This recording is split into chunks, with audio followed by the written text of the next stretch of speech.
Assalamualaikum warahmatullahi wabarakatuh. Alhamdulillahirabbil alamin. Allahumma sholli ala Muhammad wa ala ali Muhammad. Bismillahirrahmanirrahim. Marilah kita lanjutkan bacaan buku tentang 7 ulama fikih Madinah yang bernama Sa'id bin Al-Musayyab. Sebagian dari sifat dan penampilannya, seringkali dia duduk di masjid dalam keadaan berpuasa sambil berdialog dengan orang-orang. Lalu apabila matahari telah terbenam, dia diberi minuman dari rumahnya ke masjid, lalu dia pun meminumnya. Dia tidak pernah meminta apapun dari orang lain untuk kebutuhan dirinya sendiri. Pada malam hari, di atas binatang tunggangannya, dia senantiasa membaca Al-Quran dan memperbanyak membaca. Dan di antara tabiat-tabiatnya, penampilannya selalu bersih dan pakaiannya selalu rapi. Salah seorang yang hidup sejaman dengannya memberikan gambaran tentangnya. Dia tidak pernah membiarkan kukunya panjang, senantiasa memotong kumisnya pendek-pendek serupa dengan mencukur. Selalu berjabat tangan dengan setiap orang yang ditemuinya. Dia adalah orang yang rajin dan teliti serta tidak suka banyak tertawa, dan dia pun banyak berwudu. Sedangkan di rumahnya, dia tidak suka memberi nama anak-anaknya dengan nama-nama para nabi, dan dia banyak melaksanakan sholat sunnah. Adapun pakaiannya terbuat dari kain bergaris yang mahal harganya dan berwarna putih. Sa'id bin Al-Musayyab tidak pernah bermusuhan dengan siapapun. Apabila ada seorang yang menginginkan pakaiannya, maka dia akan memberikannya kepada orang tersebut. Di rumahnya, dia mendidik anak cucunya di atas pondasi ketakwaan. Dia melarang putrinya bermain dengan anak-anak perempuan dari orang yang buruk akhlaknya. Namun dia memperkenankan putrinya bermain bersama orang yang sesuai dengan rumah yang islami dan diberkahi. Dia adalah orang yang faqih dan benar memahami agama. Abdurrahman bin Harmalah, salah seorang sahabatnya, pernah datang kepadanya dan bertanya, "Aku menemukan seorang laki-laki yang sedang mabuk. Menurutmu, apa yang bisa aku lakukan selain melaporkannya kepada sultan?" Maka Sa'id menjawab, "Jika engkau bisa menutupinya dengan pakaianmu, maka tutupilah dia." Lalu ketika laki-laki itu sadar, dia merasa malu atas perbuatannya dan berkata, "Demi Allah, selamanya aku tidak akan mengulanginya lagi." Dia berkata tentang ibadah, sesungguhnya ibadah itu adalah bertafakur tentang Allah Azza wa Jalla dan menjauhkan diri segala sesuatu yang diharamkan Allah. Terkadang beliau duduk di masjid Rasulullah SAW pada saat bulan Ramadan, lalu dikirim minuman untuk berbuka dari rumahnya di masjid Nabi SAW. Tidak ada seorang pun yang sangat ingin memberikan minuman kepada Sa'id bin Al-Musayyab, lalu dia meminumnya. Apabila dia diberi minuman dari rumahnya, maka dia meminumnya. Namun apabila tidak diberi apa-apa dari rumahnya, maka dia pun tidak akan minum apapun sampai dia pulang. Dari apa yang telah dipaparkan tadi, kita dapat merasakan bahwa laki-laki ini adalah orang yang zuhud terhadap harta orang lain. Dia suka makan dari hartanya sendiri dan tidak meminta-minta kepada orang lain dengan terus-menerus mendesak. Dia adalah orang yang kaya dengan sifat qanaahnya dan rezeki yang telah Allah anugerahkan kepadanya. Apakah pernah dikatakan atau disebutkan sifat yang bertentangan dengan ini di dalam kepribadian seorang ulama dan ahli fikih di antara para ahli fikih Madinah yang 7? Pendapatnya tentang wanita, dia mengatakan, aku tidak pernah merasa takut terhadap apapun atas diriku seperti rasa takutku terhadap wanita. Perkataannya tersebut telah terbukti ketika dia berselisih dengan para khalifah Bani Umayyah, dan pada saat itu dia sedang dipukuli. Lalu seorang wanita berkata, sungguh engkau telah menimbulkan bencana. Maka dia langsung menjawabnya, justru aku telah melarikan diri dari bencana.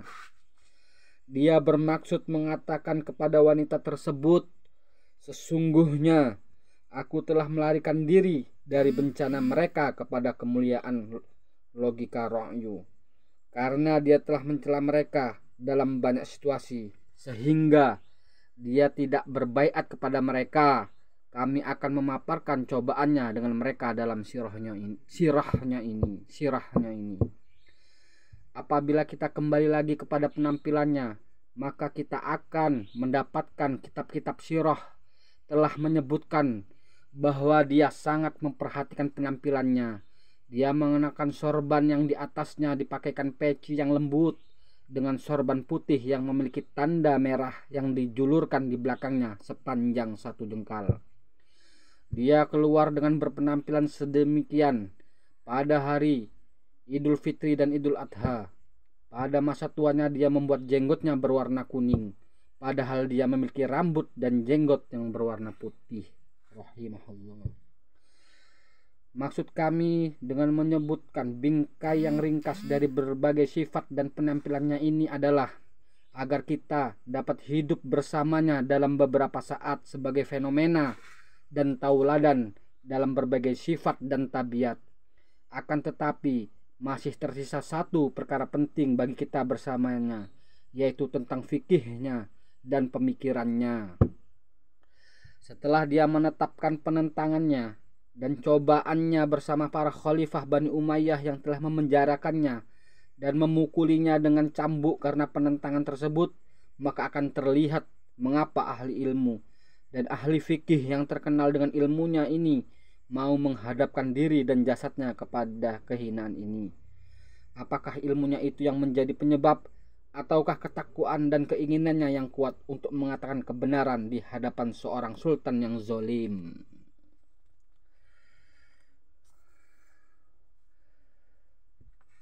Cobaannya bersama para khalifah Bani Umayyah.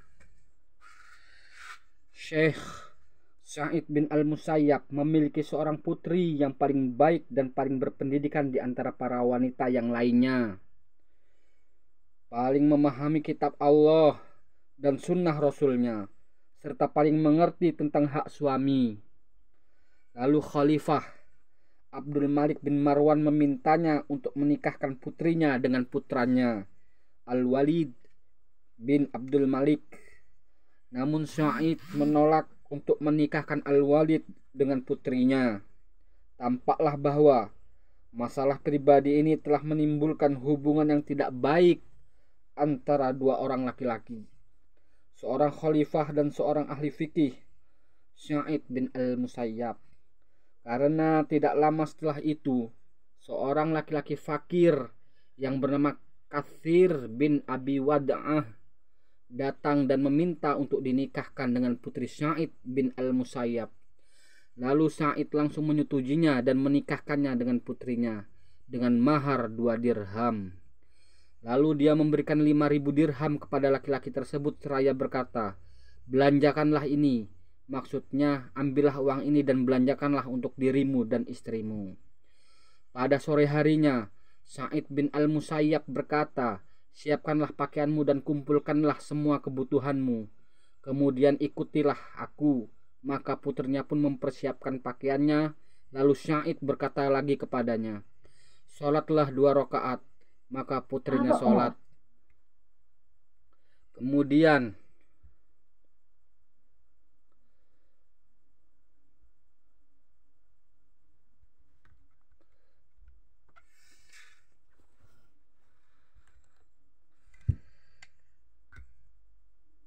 Power on.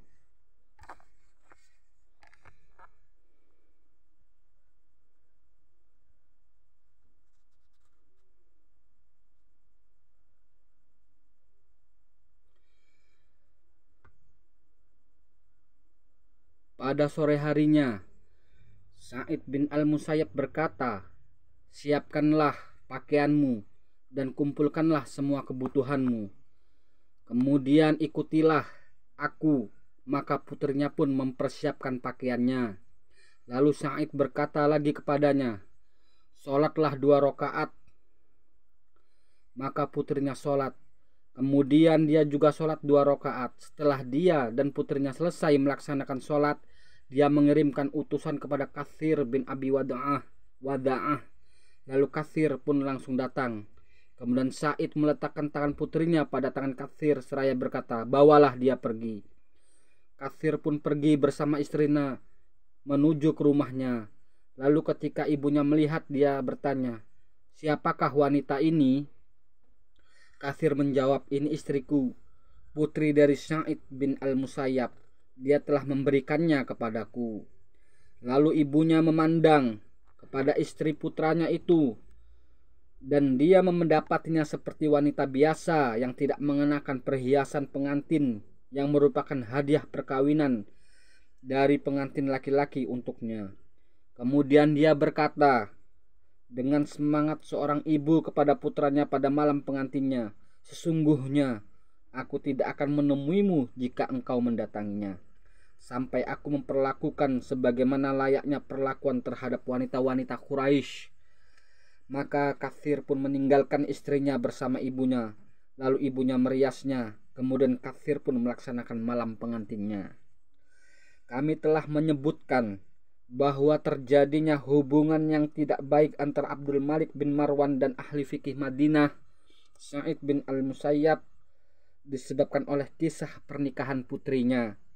Akan tetapi, apabila kita kembali lagi kepada sebab-sebab penolakan Sa'id bin Al-Musayyab untuk menjadikan Al-Walid sebagai suami bagi putrinya, maka kita akan mendapatkan bahwa Sa'id banyak merasa tidak senang terhadap metode Bani Umayyah dalam pemerintahan.